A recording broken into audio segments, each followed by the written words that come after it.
Hello everyone and welcome to this episode of Ignition Time, where I tell you the latest stuff that's going on in Washington DC and around the country. This channel, the Ignition Time channel, is about the country, the economy, as well as our money. Welcome to a brand new episode of the DC Comedy Hour. Pretty incredible some of the news that's emerging. It's hard to believe, but I couldn't make up some of this stuff even if I tried. Now, you've probably heard of the California recall efforts, the effort to recall Governor Gavin Newsom from California. This is John Cox, a Republican candidate in the California recall election, and he brought a 1,000-pound bear to his press conference, and he said we're going to need big beastly changes to be made in the state. Yes, folks, again, I can't make up some of this stuff even if I want to. Let's take a look at John Cox, a Republican candidate in the California recall election, bringing a 1,000-pound bear to his press conference and talking about beastly changes to be made in the state. Let's roll the tape and check this out. That's why our friend is here today. We're going to need big, beastly changes to be made in the state. We're going to have to be tough as beasts to go against the special interest groups that have really run California for so long. And if you look at the things that are going on. In the meantime, Governor Gavin Newsom, the Democrat from California, who's facing a lot of heat and some nonsensical candidates like Caitlyn Jenner, he had this to say: now is not the time to waste hundreds of millions of dollars on a recall effort that is nothing more than a partisan power grab. Yep, that's what he said. Let's roll the tape and check out what Governor Gavin Newsom, the Democrat from California, had to say about his recall efforts. Let's roll the tape. Now is not the time to waste hundreds of millions of dollars on a recall effort that is nothing more than a partisan power grab.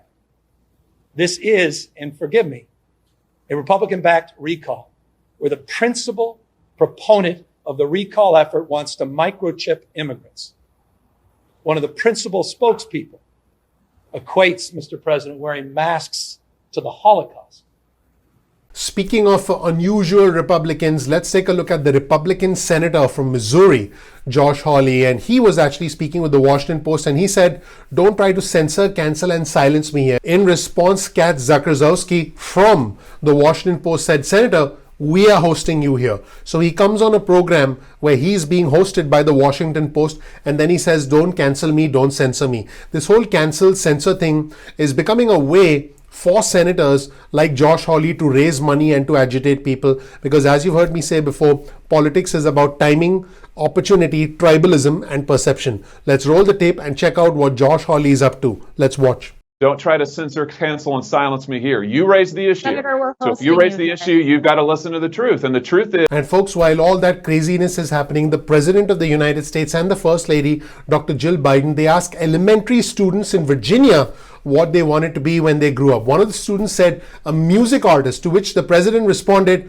"I'll be darned." Let's take a look at this exchange between the President of the United States and elementary school students in the state of Virginia. This subject is close to my heart because I have a 5-year-old and a 2-year-old. So let's check this out. And very interesting gesture and a genuine interaction between the President and elementary school students. Let's watch. What do you want to be when you grow up? I want to be a fashion designer. All right. Fashion designer. Pretty good. How about you? A barista. A barista, that's Or a good. chef. A chef. Whoa. Holy mackerel. What do you want to A be music artist. when you grow up? A music artist. A music artist? I'll be darned.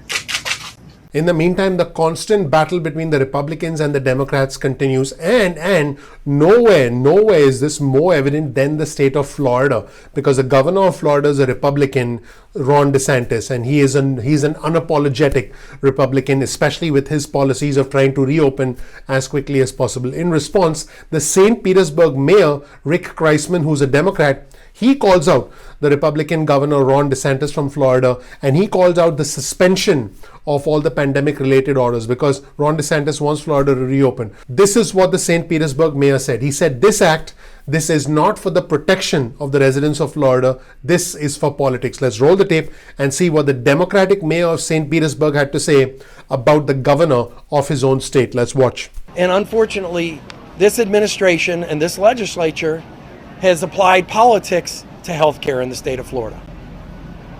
And who loses when that happens? All the residents of the state of Florida. almost 20 million or 22 million or whatever number we're at now. Those are the ones who are losing, by this. So this act, this isn't for the protection of Floridians. This is for politics. And that's not what it's supposed to be. In the meantime, the assault on what President Biden is doing continues from conservative media, specifically from the former White House spokesperson, Kayleigh McEnany, who has her own show on Fox right now. So here's a video featuring Kayleigh McEnany. She's talking about some things in particular, and in response to what she's talking about, here's an interesting comment from Andrew Feinberg, who's a reporter. And again, this is a quote from Andrew Feinberg. He says, goldfish-brained Trump White House spokesperson obviously forgot about Jared Kushner lying on his SF-86 and having to revise it 3 times to include 100 plus foreign contacts he had omitted and getting a pass from his father-in-law as Kayleigh McEnany's hypocrisy gets called out. Let's roll the tape and hear from Kayleigh McEnany. Or shouldn't get special treatment. Well, let me tell you something. There is a big difference between Hunter Biden, who did something worthy of federal investigation, and someone like Jared Kushner, who just went around the world solving Middle East peace, something no one has been able to do. But Jared has, and Ivanka did incredible work as well. There is a massive difference here. And you're right. If they had even the slightest shred of integrity or, filling out paperwork the wrong way, they would be sought after. But Hunter Biden is coddled like a little baby son that is not worthy of investigating, not worthy of scrutiny, and not worthy of any media coverage for all of the misdeeds he has in his past. The whole thing, the idea that now this impacts the election. Speaking of hypocrisy, some Republican lawmakers are extremely concerned about Snow White being cancelled. Yep, I didn't make that up. So here's an interesting segment from Fox News, and they're covering extremely critical issues like the cancellation of Snow White, because that is pretty important for our country. In response, Senator John Kennedy, the Republican from Louisiana, said this: "We are so I don't know where these jackaloons come up with this stuff." Yep, that's what a senator said, the Republican from Louisiana. Let's roll the tape and hear the agony, the agitation, the extreme disappointment about the cancellation of Snow White in this episode of the DC Comedy Hour, nonsense from DC that you're only going to get here on Ignition Time. Let's roll the tape and hear from this Republican senator. So now they're trying to cancel Snow White. Your thoughts? This ride at Disneyland. Sometimes I think we are so screwed. I don't know where these jackaloons come up with this stuff. All this misinformation from the Republicans about all sorts of stuff, including the vaccines, is just very, very painful to watch. Let's take a look at this segment with the well-known science expert Bill Nye speaking with Mehdi Hassan from MSNBC. And this is what Bill says. Everyone on the other side is saying, it's not fair to make me wear a mask. It's not fair to make me get vaccinated. Well, it's not fair to everyone else if you become an incubator for a variant.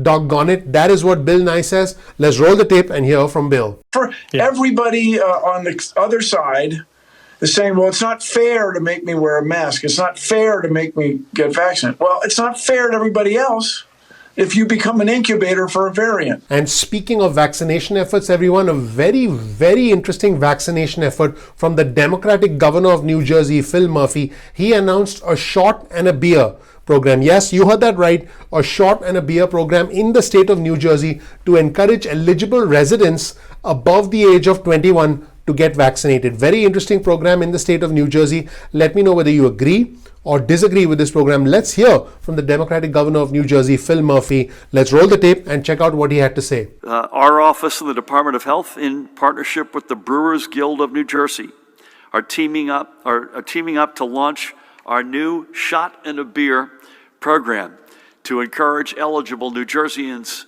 ages 21 and over to get vaccinated.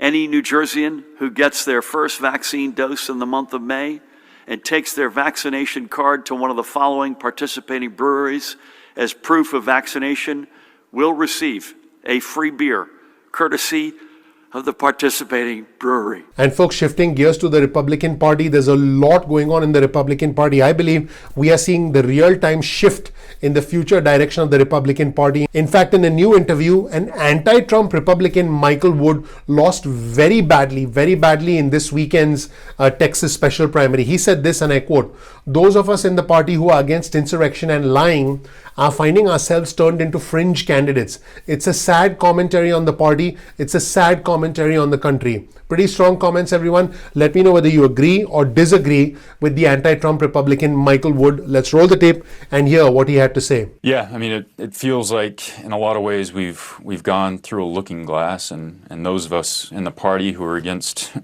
insurrection and lying are finding ourselves turned into fringe candidates. It's a sad commentary on the party. It's a sad commentary on the country, you know. And speaking of commentary, Ted Cruz, the infamous Republican from the state of Texas, said the Republican Party is the blue-collar party. What he failed to mention is that Ted Cruz himself was at the Kentucky Derby this past weekend. And by the way, that's, you know, a rich person's thing. He went to Mexico. People call him Cancun Cruz. He went to Mexico and he was hanging out with his family at the Ritz-Carlton while Texas was in the middle of the worst power disaster in the history of the state. And he failed to mention that the leader of the Republican Party, former President Trump, essentially lives at a country club. Let's roll the tape and hear these hypocritical comments from Cancun Cruz. Let's watch. We ought to support the little guy. We ought to support the small business owner. We ought to support the working men and women. Our party is a blue-collar party. Our party are the truck drivers and steel workers and waiters and waitresses and cops and firefighters, the men and women with calluses on their hands. That's who we're fighting for. That's who we should be fighting for. And if you thought Ted Cruz was a little...